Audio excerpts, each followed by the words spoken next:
All right, we've got some breaking news here on CBS News. If you're just joining us, Senator Bernie Sanders has just announced that he is suspending his campaign. He is dropping out of the race for president.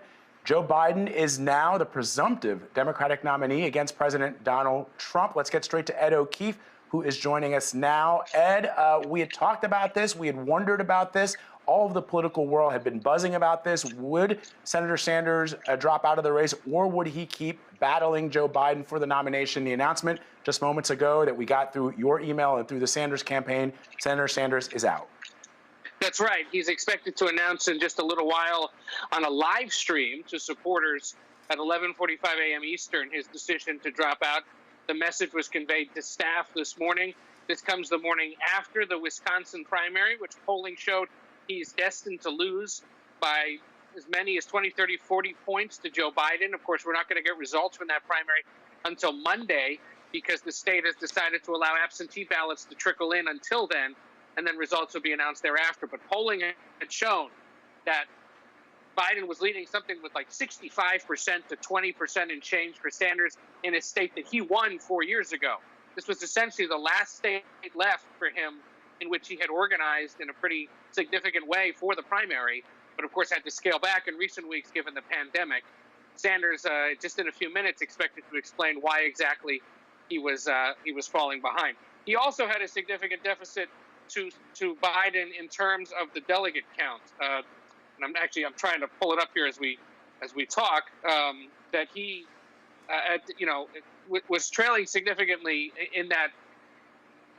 Biden had, I think, more than 1,100 delegates at this point.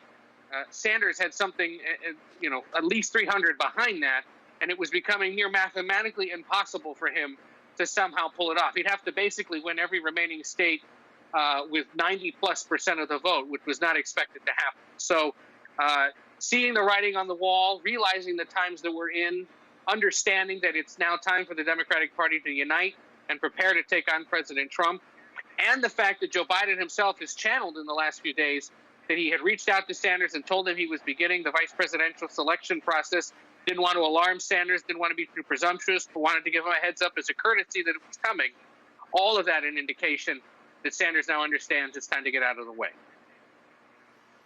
Yeah, and I did sort of a quick Google. This is according to the Associated Press, so if you see numbers that are different, but what they have is a Biden with 1,217 delegates and a Bernie Sanders with 914 delegates. You talked about the coronavirus, and obviously that changed the way both candidates were able to campaign, but also kind of the free coverage that they were getting before, because, literally no one's talking about anything but the coronavirus and the impact that it's having, which is definitely giving the president a lot more time and a lot less time for anybody else who's not talking about the coronavirus. Do you think that may have really kind of slowed Bernie Sanders in a way that made it difficult for him to turn the ship around? He kept on insisting that there was a path forward, and then there was a narrow path forward. But with the coronavirus limiting the way he could campaign, did that basically bring everything to a halt? It did. And remember, we had the Michigan primary and a handful of others, the Michigan, Mississippi, Missouri, were all on that Tuesday, March 10th. And at that point, Biden had a pretty insurmountable lead. By the way, the CBS delegate count, I found it now, 1,154 to Sanders is 865. We counted a little more conservatively than the AP, but all of it designed to, signal that he had to step down. So he's going to do that, and we will see what exactly happens. Whether he endorses Bernie Sanders or not, whether he endorses Joe Biden or not, or just decides to peel off for now and sort of allow Biden to begin coalescing the party behind him. Ed, that's a great question, because one of the things that Senator Sanders had struggled with in Alabama, the Carolinas, Mississippi, Virginia, was something that he struggled with back in 2016, the inability to coalesce or to gain support from black voters, a vital part of the Democratic Party. So the question going forward, I think, for a lot of Democrats Will Bernie Sanders channel that energy that he has from his supporters into supporting former Vice President Joe Biden as he takes on Donald Trump? Because they are still a key component, a key factor, those Bernie Sanders supporters, in this race going forward. They definitely are. And, we will see whether he today explicitly asks his supporters to back Biden. It's expected some won't, but that the percentage will be much smaller than last time. And so we will see, there are indications that these two have had a much better relationship, know each other better personally than Sanders did with Hillary Clinton. Could make it easier. A lot of that rests on what Sanders says in the next few minutes.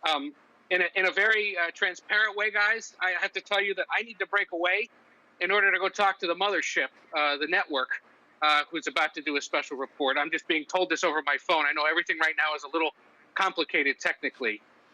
So if you'll forgive me, I need to do that, and we'll rejoin you That's a all. little later on. Our viewers will probably see you on that special report on CBSN, most likely, I'm guessing. So we will let you sign off and get set up. Well, you're probably not going to have to go far. You're probably going to stay exactly where you are. Right where I am. To do that special report. So Anne-Marie and I will keep talking, and if we see you again on the special report, we'll obviously toss to that. Ed O'Keefe, thank you very much for breaking down this important news. We appreciate it.